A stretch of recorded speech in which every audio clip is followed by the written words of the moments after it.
तुम्हाला माहितीये, या मिनिटाला जगामध्ये 80 ते 90% महिला या थायरॉइडग्रस्त आहेत आणि हे प्रमाण पुरुषांपेक्षा महिलांमध्येच सर्वात जास्त आहे.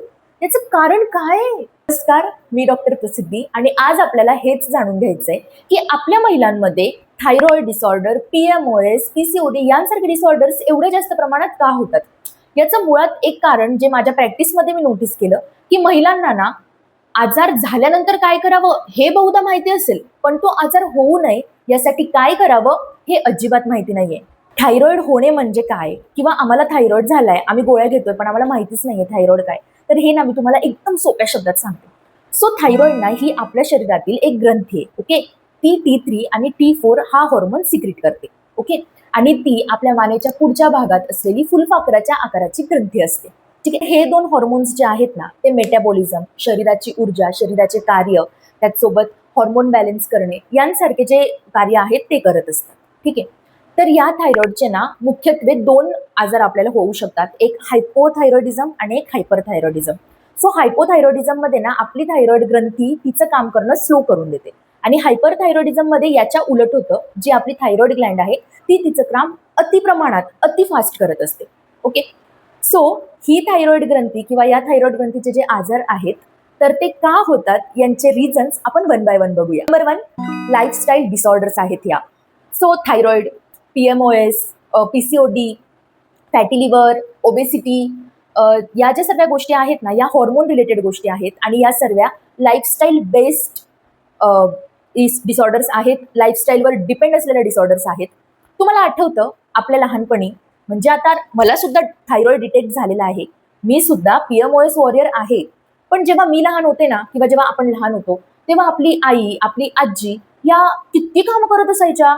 सारखे ते विहिरीतनं पाणी काढणं म्हणा, किंवा घरात दही घुसळणं म्हणा, किंवा जात्याने दळण दळणं म्हणा, किंवा घरातले छोटे छोटे कामं. एक मिनिट सुद्धा मी माझ्या आजीला रिकामं बसलेलं पाहिलेलं नाहीये. कट टू आता. तुम्ही बघा आपण काय करत असतो. आपली सुरुवात दिवसाची इतक्या आरामात होते, आपण आरामात उठतो, आरामात चहा पितो, आपल्याकडे सर्व कामांसाठी आज बाया आहेत. जे लोक अफोर्ड करू शकतात त्यांच्याकडे तर नक्कीच आहेत. आणि तुम्ही हे सुद्धा बघा की ज्या बायका दुसऱ्यांच्या घरी जाऊन कामं करतात, काबाड कष्ट करतात, शेतीमध्ये राबराब राबतात, त्या बायकांना हे सर्व डिसऑर्डर्स राहत नाही. जर ते ऑटोइम्युन असले तर राहू शकतात, पण हे सर्व डिसऑर्डर्स त्या बायकांना अजिबात राहत नाही. सो बैठी लाईफस्टाईल जी आहे ना, जे आपण सारखं बसून राहतो, किंवा आपली काम करण्याची पद्धत सुद्धा जी बैठी झालेली आहे, आपण व्यायाम करत नाही, वॉकिंगला जात नाही, आपलं जेवण जे आहे ते निकृष्ट झालेलं आहे. जेवण जेवताना सुद्धा आपण त्यात असलेला कस न बघता फास्ट फूड किंवा या सगळ्या गोष्टी खात असतो आणि त्यामुळे आपली लाईफस्टाईल खूप जास्त खराब झालेली आहे. आणि हे आजार वाढण्याचं मेन कारण ही लाईफस्टाईल आहे, हे माझं तरी वैयक्तिक मत आहे. नंबर 2, सो काही काही केसेसमध्ये ना ऑटो इम्युन डिसऑर्डर्स दिसून येतात. यामध्ये आपल्या शरीरातल्या ज्या सेल्स आहेत त्या आपल्याच अगेन्स्ट काम करायला लागतात. तर त्यातनं 2 डिसीजेस दिसून येतात.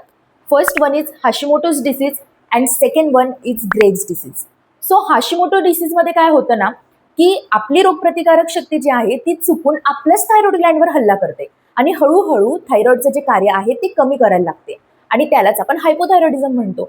आणि ग्रेव्स डिसीजमध्ये काय होतं ना की आपलीच रोगप्रतिकारक शक्ती आपल्या थायरॉइड ग्लँडला अजून हॉर्मोन बनवण्यासाठी उत्तेजित करते आणि त्यामुळे आपली जी थायरॉइड ग्रंथी आहे ती अजून उत्तेजित होऊन हायपर ऍक्टिव्ह होऊन जाते, जास्त काम करायला लागून जाते आणि त्यालाच आपण हायपरथायरॉइडिझम असं म्हणत असतो. नंबर 3, आयोडीनची कमतरता. हा आयोडीन नावाचा घटक आहे ना आपल्या थायरॉइड ग्रंथीला काम करण्यासाठी किंवा हॉर्मोन सिक्रेट करण्यासाठी खूप उपयुक्त ठरत असतो. तर यात जर आयोडीनची जर कमतरता असेल तुमच्या शरीरामध्ये तर त्यामुळे आपल्या थायरॉइडचं काम हे कमी होऊ शकतो आणि त्याच प्रमाणात जर आयोडीन हे जास्त झालं तुमच्या शरीरामध्ये तर थायरॉइड हे हायपर ऍक्टिव्ह होऊ शकतो आणि त्याने मग हायपो आणि हायपर थायरॉइडिझम दिसून येतं. नंबर 4, हॉर्मोन्सचं असंतुलन. मी तुम्हाला स्टार्टिंगलाच म्हटलं की महिलांमध्ये पुरुषांपेक्षा थायरॉइडचे जे विकार आहेत ते जास्त प्रमाणात दिसून येतात.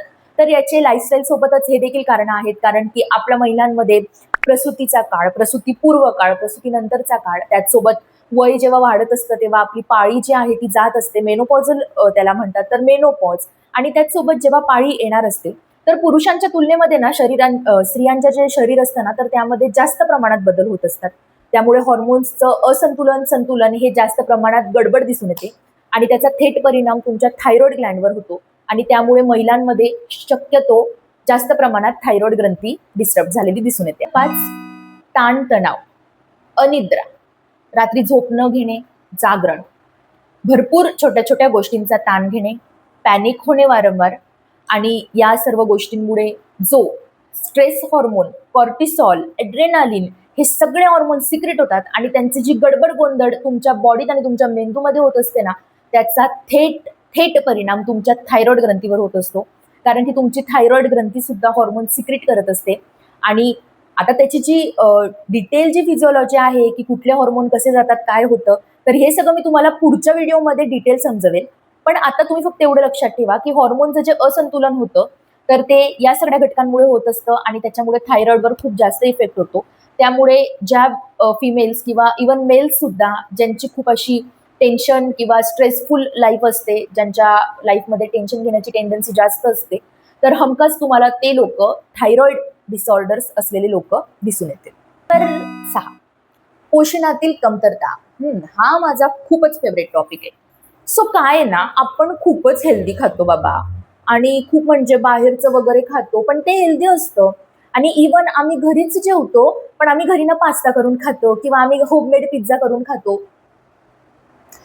तुम्ही होममेड पिझ्झा खा, तुम्ही पास्ता खा, तुम्ही काहीही खा होममेड, पण जर तुमच्या जेवणामध्ये selenium, zinc, potassium, vitamin B12, vitamin D, vitamin A, C आणि त्याचसोबत जे पण आपले सर्व हेल्दी फॅट्स आहेत, फायबर्स आहेत, हे सर्व असलेलं परिपूर्ण जेवण जर तुम्हाला भेटत नसेल, तर तुमच्या होममेड जेवणाला काय अर्थ आहे? आणि खरंच म्हणजे मी तुम्हाला माझा एक सेल्फ एक्सपिरियन्स सांगते. हा थोडासा ऑफ टॉपिक होऊ शकतो, पण स्टील, की माझ्या ओपीडीमध्ये जेव्हा पेशंट्स येतात ना, आणि जेव्हा त्यांच्याशी कंप्लेंट असते की त्यांना डायबिटीस झालाय किंवा ते खूप जाड झालेत, आधी तेवढं जाड नव्हते, किंवा थायरॉइडच आहे सपोज, तर मग मी त्यांना जेव्हा असं सजेस्ट करते ना की तुम्ही बाहेरचं खात नका जाऊ किंवा तुम्ही कसदार घरचं पौष्टिक अन्न खात जा, तेव्हा ते म्हणतात, मॅडम आम्ही घरचंच अन्न खातो, आम्ही बाहेर जातच नाही, आम्ही बंदच केलंय, आम्हाला आठवतच नाही की आम्ही लास्ट टाइम कधी हॉटेलला गेलोय. Okay, fair enough. मग तुम्ही घरी काय काय खातात? आम्ही काय नाही, काही काही लोक एकटे असतात घरी, सो मी तर काय एकटीच असते, हॉस्टेलला असते किंवा रूमला असते, एकटीच असते, मग काहीतरी मॅगी बनवून घ्यायची किंवा काहीतरी पास्ता बनवून घ्यायचा, किंवा कधी कधी मी नाहीच जेवत, किंवा मग मी भेळ खाऊन घेते, घरी असतेच आपलं काही ना काही, तर ते खाऊन घेते. हे काय? याला तुम्ही होममेड आणि कसदार पौष्टिक अन्न म्हणू शकतात का? आणि मग तुम्ही नंतर कंप्लेंट्स कशी करतात की नाही नाही आम्ही तर घरचंच जेवतो, तरी पण डॉक्टर बघा ना, आम्हाला आम्हाला थायरॉइड झाला किंवा आम्हाला डायबिटीज झाला किंवा आम्ही जाडच होतोय किंवा फॅटी लिव्हर आम्हाला दिसून येतंय. थायरॉइडसाठी ना selenium, zinc, vitamin B12, D हे खूप इम्पॉर्टंट आहे. इवन थायरॉइडसाठीच नाही, तर हे तुमच्या ओव्हरऑल बॉडी हेल्थसाठी खूप इम्पॉर्टंट आहे. सो तुम्ही नेक्स्ट टाइम किंवा हा व्हिडिओ पाहिल्यानंतर जेव्हाही तुम्ही हा व्हिडिओ बघाल, मला नाही माहित कधी बघाल, पण तुम्ही बघाल आणि इथपर्यंत बघत बघत येणार ना, तर तेव्हा तुम्ही फक्त हा विचार करा की आपण रोज काय जेवतोय, आणि मग आपण रोज काय खायला पाहिजे याचे छान बदल करा. आणि मग बघा, एका महिन्यानंतर फक्त तुम्ही मला कमेंटमध्ये सांगा किंवा इंस्टाग्रामला तुम्ही मला DM करा की मॅडम आम्हाला चेंजेस दिसून येत आहेत. नंबर 7, अनुवंशिकता, जेनेटिक्स. जर तुमच्या आई वडील, आजी आजोबा, भाऊ, काका कोणाला तरी जर थायरॉइड झालेला असेल ना, तर तुम्हाला थायरॉइड होईलच असं नाहीये, पण तुम्हाला थायरॉइड होण्याचे जे चान्सेस आहेत ते खूप जास्त प्रमाणात आहे, त्याचा धोका जास्त प्रमाणात आहे. आणि मग अशा वेळेस आपण जास्त काही करू नाही शकत, पण जर तुम्ही प्रॉपर लाईफस्टाईल मेंटेन केली, प्रॉपर स्वतःची काळजी घेतली, तर तुम्ही हा धोका टाळू सुद्धा शकता. हे झाले आपले मुख्य कारण थायरॉइड होण्याच्या मागचे. आणि बाकी अदर रिझन्समध्ये काही ड्रग्ज असतात ज्यांचा परिणाम म्हणून थायरॉइड ग्रंथीला सूज येऊ शकते. काही वेळेस रेडिएशन्स किंवा कोणाला काही कॅन्सर डिटेक्ट झालेला असेल, किंवा तुम्ही जर खूप रेडिएशन असलेल्या ठिकाणी असाल, किंवा ज्या भौतिक गोष्टी असतात, केमिकल्स, यामुळे सुद्धा थायरॉइड ग्लँडला सूज येऊ शकते. पण मुख्य कारण आपले हे आहेत आणि हे आपले मिनिमल कारण आहेत. सो येस, हे थायरॉइड आपल्याला का होतो, कसा होतो, याच्या संबंधित सगळी इन्फॉर्मेशन मी तुम्हाला अगदी सोप्या आणि छान शब्दात सांगितली आहे. आता हा थायरॉइड होऊ नये आणि हा थायरॉइड जर झालाच तर आपण काय करावं, आणि हा थायरॉइड कसा होतोय, काय लक्षणं त्याचे प्रायमरी दिसून येत आहेत की ज्याने आपण टाळू शकतो, हे तुम्हाला डिटेल जाणून घ्यायचं असेल, अशाच सहज आणि सोप्या शब्दांमध्ये प्लीज चॅनलला सबस्क्राईब करा.